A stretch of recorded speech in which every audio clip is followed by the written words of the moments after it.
Bagenzi beza mwashikiye mutamu kazi wacu byagira muri beza Kava ngizo nashashe ni mushima Mushiki wacu dusangira ikiyaga. Burundi, a small country in the heart of Africa, characterized by hilly landscapes and a predominantly rural population. Despite fertile soils and a good climate, most farmer families in Burundi are not food secure. They live from less than half a hectare of land and hardly produce enough food for their own subsistence. Essential to food security is sustainable agriculture, managing the farmland in such a way that it produces food for the current and future generations. However, in Burundi, the intensive use of small plots without proper management has led to the rapid loss of soil and nutrients. Climate change further aggravates land degradation, especially during heavy rainfall events. Burundian farmers are often trapped in a vicious circle: lower soil productivity, less food and income, more poverty. This forces them to start farming on more marginal lands, for instance on steeper slopes. As a result, more erosion, more loss of productive soils, lower yields and increased food insecurity. How can they escape from this vicious circle? How to motivate farmers to manage their soils better and build a sustainable living?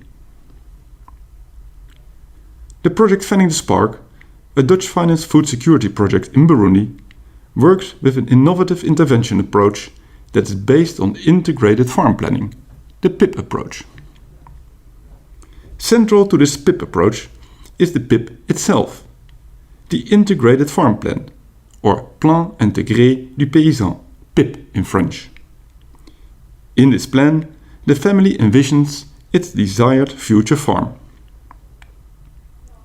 It consists of two drawings, one of the current farm situation and one of the desired, dreamed farm situation. By drawing a PIP together, the whole family, children included, will become inspired and motivated to actually implement the desired changes. They also make an action plan together, in which they agree what to do and who will do what. Creating a PIP changes the farmer family's mindset and motivates them to plan and invest in their future. This is the real strength of the Pip Approach. The Pip Approach in a village starts with intensive training of 20 innovative farmers. These are the first to create a PIP with their families. Once trained, they become certified PIP trainers themselves, able to transmit their vision and experiences to other farmers.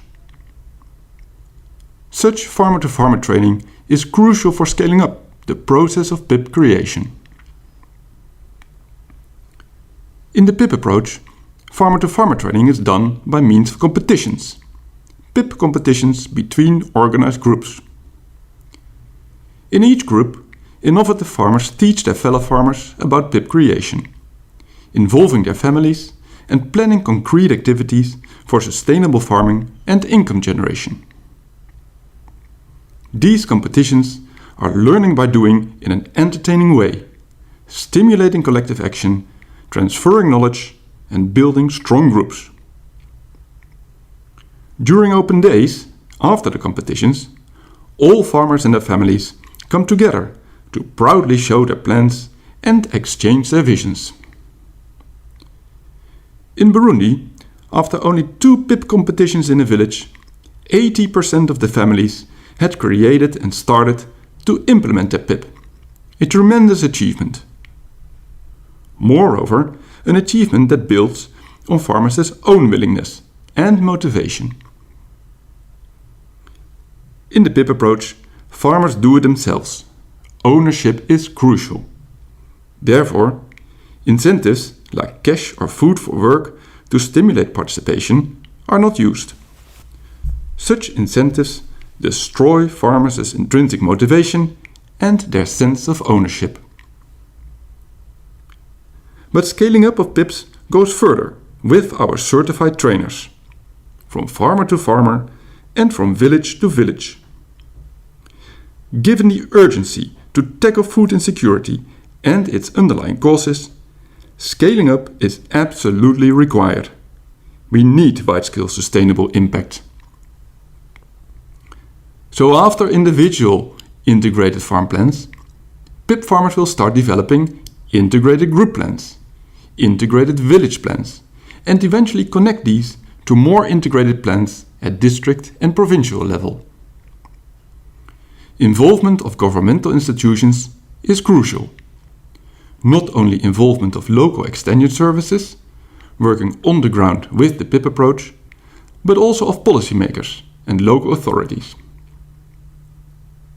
As such, the PIP approach triggers a collective awareness that increasing food security is possible. Farmers talk about their PIPs, their visions, and what inspires them, and start to collaborate. This is the flywheel of development. With the spreading of PIPs, knowledge about sustainable farming also spreads, from the first innovative farmers to their neighbors and to next generations of PIP farmers. It is the result of a process of learning, integration and planning. Learning from each other about better farming and soil management techniques. Integration of farm and non-farm activities into collective plans. And planning together how to improve food production and generate income. Results in Burundi show that having a PIP really changes farmers' visions and that it restores their hope that they can actually change their own reality. As one of our farmers said, "My head was closed. Now it is open because of the PIP trainings. Now my wife and I work together on the same plan." The PIP approach is a promising strategy to lift Burundian farmers out of poverty. Current subsistence farmers will become farmer entrepreneurs, who can obtain credits, produce cash crops, and access markets. Achieving sustainable soil management and food security requires strategies like the PIP approach, not only in Burundi, but also in other countries with similar conditions.